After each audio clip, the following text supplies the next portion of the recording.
这是一起堪称完美的高智商密室杀人案，凶手利用鬼神之说迷惑侦探，然后又凭借他人之手连续作案。凶手的目的到底是什么呢？不看到最后一刻，你绝对猜不到原来还有这样的反转。好了，话不多说，影片开始。故事发生在一个偏远村庄里。这天清晨，一起意外死亡事件打破了村庄的宁静。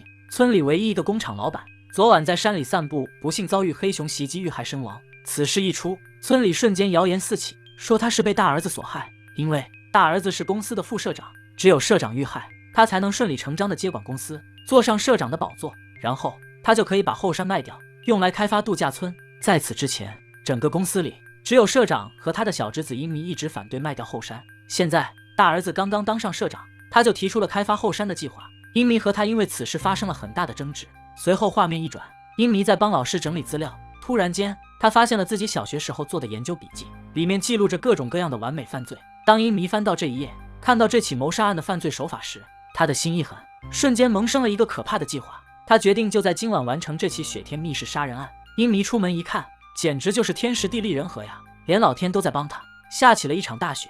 到了晚上，英迷邀请自己的小学老师来家中做客，然后找借口回房间拿东西。趁此机会，他拿出提前准备好的道具，踩着高跷来到2楼堂哥的书房里，从堂哥的背后一棍子敲了下去。就这样，堂哥死去。杀完人后，英迷按照笔记开始重新布置案发现场。他将尸体拖到仓库，然后拿来2根可以伸缩的支架，用方糖垫住其中一根，支架的上方顶着一个装盔甲的大铁箱。做完这一切之后，他给堂哥戴上手套，然后将尸体推到箱子的正下方。接着他又来到走廊的尽头，倒下半桶水。就这样，一起精心设计的雪天密室杀人案圆满完成。随后，英迷踩着高跷来到1楼，没有在现场留下任何脚印。他回到客厅，拿出一块石头给老师鉴定。仔细分析后发现，这就是一块普通的不能再普通的石头。听完，社长夫人笑出了声，起身就要回房休息。可英迷的计划还没有完成，这2人可是他的不在场证人啊，他们俩要是离开了，这可怎么办呢？英迷想要挽留，可是没有成功。眼看社长夫人就要离开，然而就在这时，老师又突然讲起了这块石头的历史。几人刚坐下，突然2楼就传来了一声巨响。英迷和老师赶紧上楼查看，2人一起看到了这一幕。英迷的计划圆满完成。最后，古田是怎么发现他是凶手的呢？这部高能反转的推理神剧，不看到最后1分钟，你根本就猜不到故事的结局。英迷根据笔记上的记载，重新上演了一次雪天密室谋杀案。他利用天马老师和社长夫人完成了这起高智商完美犯罪。随后，警方接到报案，赶到现场。西人向古田报告了一下案件的基本情况。死者名叫哲野，32岁，1天前刚坐上社长的位置，现在就突发身亡，这难免不让人产生怀疑。而且有一点非常的离奇，那就是死者的死亡时间是在9点左右。然而当时社长夫人、英迷和天马老师3人在1楼的客厅里聊天，他们一致表示没有听到过任何动静，也没有人去过2楼。在这个房间里，能上到2楼的只有2条路，走楼梯和爬窗户。3人的证词排除了走楼梯，那么就只剩下了最后一条。几人打开窗户，然而却没有发现任何足迹。这到底是什么情况呢？正常情况下，在这大雪天里，凶手从窗户进入一定会留下印记，可现场却找不到任何蛛丝马迹。古田意识到这一次的犯罪凶手极为聪明，于是来到尸体旁仔细侦查。果然，一番调查过后，让他发现了2个疑点。首先，死者身下的水不正常，看起来有些粘稠。古田用笔搅了搅，然后塞进金泉的嘴里让他尝了尝。令人匪夷所思的事情发生了，这水竟然是甜的。然而走廊尽头上的水却没有任何味道，这到底是怎么回事呢？其次，古田还发现了死者的右手，手套没有戴好，这像是案发之后被人慌忙套上去的一样。看来这是一起高智商密室谋杀案。随后画面转过，英迷向古田透露，其实他们家族已经接连死去了3任社长。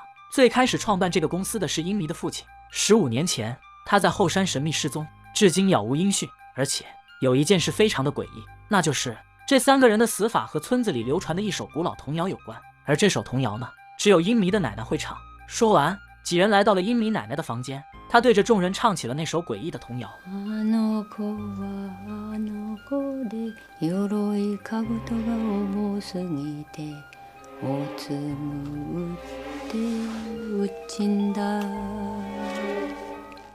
随后画面一转到了第2天，古田拜访了第2个目击者天马老师。天马老师现在是一家资料馆的负责人，他喜欢收藏各种古代石器，这个断了头的长枪石便是资料馆里最贵重的藏品。接着古田向老师询问起了关于童谣的事情，然而老师却认为这些都是巧合，因为童谣书上记录着上千种死法。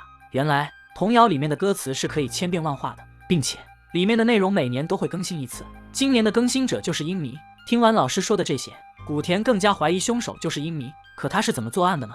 随后画面一转，古田回到案发现场继续寻找线索。通过调查，他们在后院发现了一排排规律的圆孔直达2楼的窗户，看来凶手就是利用这样的方法进入到2楼去的。真相即将浮出水面。然而这起杀人事件真的有这么简单吗？不看到最后一刻，你绝对猜不到结局。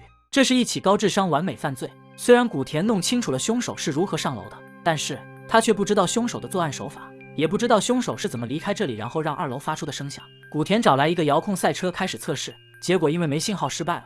然而就在这时，遥控赛车的电池突然掉落，朝着走廊的另一边缓缓滚去。看到这一幕，瞬间古田明白了所有的一切。他把英迷和天马老师找来做了一个实验。古田拿出几块方糖作为支撑，上面盖上一层木板，让金泉蹲上去。接着古田又掏出一把水枪对准了方糖，方糖遇水很快就破碎融化。再加上案发现场的那2根伸缩支架，它们相差4厘米，这刚好是2块方糖的厚度。因此古田认为凶手就是利用了这样的作案手法。他用方糖作为支撑，垫住了其中一根，随后在走廊的尽头倒下一定量的水。由于地板的倾斜，水缓缓流向了方糖处。在这个间隙，凶手也踩着高跷回到了1楼，给自己制造了完美的不在场证明。随后方糖遇水融化，铁箱也随之掉下来发出了声响。真相就是这样，古田表示这就是凶手的杀人方法。说完，他看向了英迷。然而就在英迷即将破防之际，一旁的天马老师突然站了出来，表示古田所说的这些只是推理，根本就没有任何证据。随后天马老师转身离开。到了晚上，英迷询问老师有什么方法可以自证清白。仔细思索了一番后，天马老师说道，好像是有那么一个办法能彻底帮你洗脱嫌疑，那就是根据童谣书上的记载，成为下一任受害者。听完英迷瞬间笑出了声，这一招实在是高啊，感谢老师指点。巧合的是，在英迷的小学研究笔记上也正记录着这个巧妙的犯罪手法，将凶手伪装成被害人洗脱嫌疑，同时又不伤及到自己的性命。看完笔记后，英迷根据上面的记载，凌晨时分拿着一杆猎枪来到了后山之中。他按照笔记上的步骤一步步操作，结果下一秒英迷因为枪膛爆炸当场身亡。随后画面转过，古田看着尸体久久不能平静，最大嫌疑人突然死去，难道说这真的是那首童谣在作怪吗？与此同时，警方在调查英迷的遗物时发现了那本完美犯罪笔记，而且在笔记上还详细记录着雪天密室谋杀案的每一个步骤。看来杀人凶手就是英迷。可是现在他人已经死去，案子也就没有再进行下去的必要了。本以为案件到此结束，古田都打算撤退了。然而就在这时，他突然在笔记本上发现了一个小细节，原来真正的凶手一直躲在幕后默默地操纵着这一切，而他才是真正的犯罪天才。随后画面一转，古田拿着笔记找到天马老师，幕后真凶即将揭晓。此案一共有2名凶手，一个在明，一个在暗。在明处的凶手是我们都知道的英迷，他确实杀害了自己的堂哥，然而他所做的这一切都是受到了某个人的影响，而这个影响他的人呢，正是躲在幕后的真凶天马老师。天马老师为了保护后山，诱导英迷和他的堂哥发生矛盾，然后又故意把他叫来整理资料，让犯罪笔记出现在他面前，并且案发当天的天时地利人和也是天马老师所设计的。突然下起了大雪，是他提前看了天气预报，社长夫人准备去休息，他又故意讲起石头的历史，表面上他是帮英迷，其实他是在帮自己。随后等英迷杀完人，他又故意将死者的手套露出破绽，并且还一直暗示古田杀人凶手就是英迷。后来英迷向他求助怎样才能洗脱自己的嫌疑，他故意提起了那本犯罪笔记上成为下一个受害人的假死手法。然而英迷按照笔记上的步骤一步步操作，在枪膛里塞上了8.5克火药，最后却因为枪膛发生爆炸当场身亡了。原来这一切是因为犯罪笔记上的火药剂量被天马老师动了手脚，以前的记录是3.5克，后来被他更改成了8.5。古田感叹道，这是他见过最完美的犯罪，不用亲自动手就接连杀了2人，达到了自己的目的。说完，天马老师表示这些都只是你的猜测而已，根本就没有一点依据。